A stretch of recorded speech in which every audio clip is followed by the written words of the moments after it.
Mapplethorpe was an American photographer and artist who brought a fierce culture war in 1989 when his exposition, which featured classic portraits, floral studies, and a section of extremely graphic homosexual photos, were burned to the show at Corcoran Gallery of Art in Washington, D.C.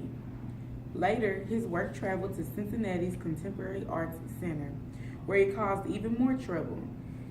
Mapplethorpe's photographs were used as evidence against Contemporary Arts Center director Dennis Berry, who was charged with obscenity, but later he was acquitted. Later, Robert Mapplethorpe died a few months later of AIDS, and his work of art received more than its fair share of discrimination. Robert's case, believed to be the first criminal trial on an art museum arising from the contents of an exposition as a dispute over sexual subject matter in the arts. The depiction of sex, which was never absent from the art of centuries past, has become graphic to the point that warnings may be posted outside museum exhibits so that parents think twice about bringing in their young children. There was a lot of fuss over Robert Mapplethorpe's homoerotic photographs.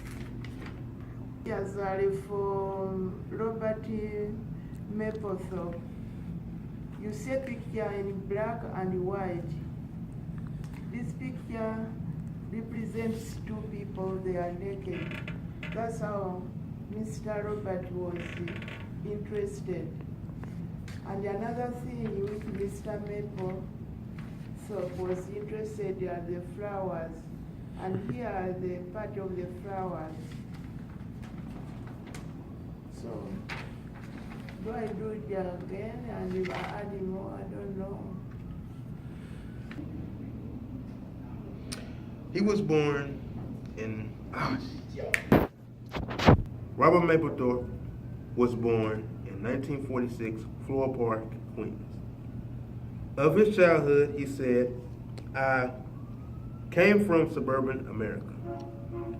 In 1963, Mapplethorpe enrolled at the Pratt Institute in nearby Brooklyn, where he studied drawing, painting, and sculpture.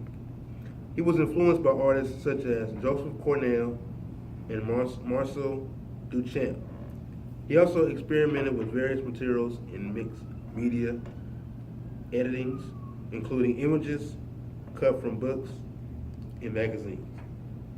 He acquired a Polaroid camera in 1970 and began producing his own photographs to incorporate into the collages, saying he felt it was more honest.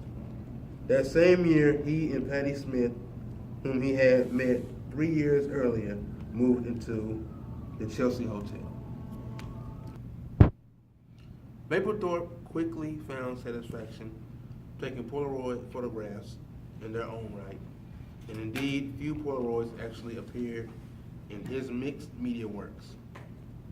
In 1973, the Light Gallery mounted his first solo gallery exhibition, Polaroids. 2 years later, he acquired a Hasselblad medium format camera and began shooting his circle of friends, Inquatanus, artists, musicians, socialites, pornographic stars, film stars, and members of the S&M underground. He also worked on commercial projects, creating cover art for Patti Smith and television, and a series of portraits and pictures for Interview magazine. In the late 70s, Mapplethorpe grew increasingly interested in documenting the NY S&M scene. The resulting photographs are shocking for their content and remarkable for their technical and formal mastery. Mapplethorpe told ART News in the late 1900s, "I don't like that particular word, shocking. I'm looking for the unexpected. I'm looking for things I've never seen before.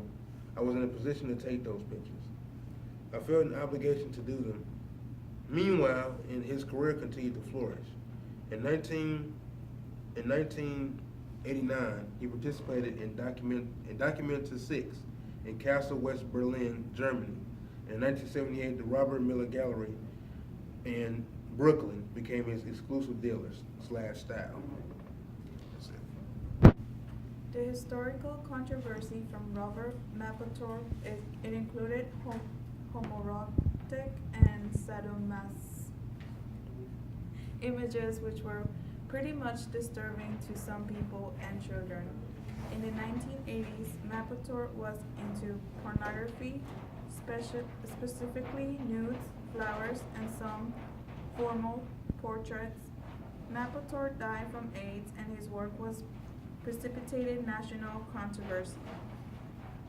Some of the examples of his work had to do with masculinity, sexual identity, black and white, photography, very provocative photos, erotic, a lot of nude, human figures, racial, and ethnicity. According to the Washington Post, at the art of 1990, Barry knew he risked controversy by bringing the Mapplethorpe exhibit to the Cincinnati. The artist who had AIDS had died just months after Philadelphia Institute of Contemporary Art put together. The perfect moment, and his homosexuality was a focal point for Republican senators who were taking the NEA to task for funding art and considered absence. Aware that charges could arise, Sirkin filed an action of declaratory judgment in local court, arguing that under Ohio law, a legitimate museum such as the CAA could not charge with obscenity. But the motion was dismissed the night before the show opening, which attracted 4,000 people, 4 times the usual turnout. We were generally prepared that something was going to happen, Sirkin says. The defense brought in art experts from across the country to testify about Mapplethorpe's technique. He was a classical photographer most of the time, all about lighting and position of the model. He wasn't radical in the sense the flowers were a lot more sexy than the X portfolio, which contained the X and M photos. Things got worse before they got better. 1993 City Charter Amendment made Cincinnati the only U.S. city that banned enactment or enforcement of gay rights laws until 2004.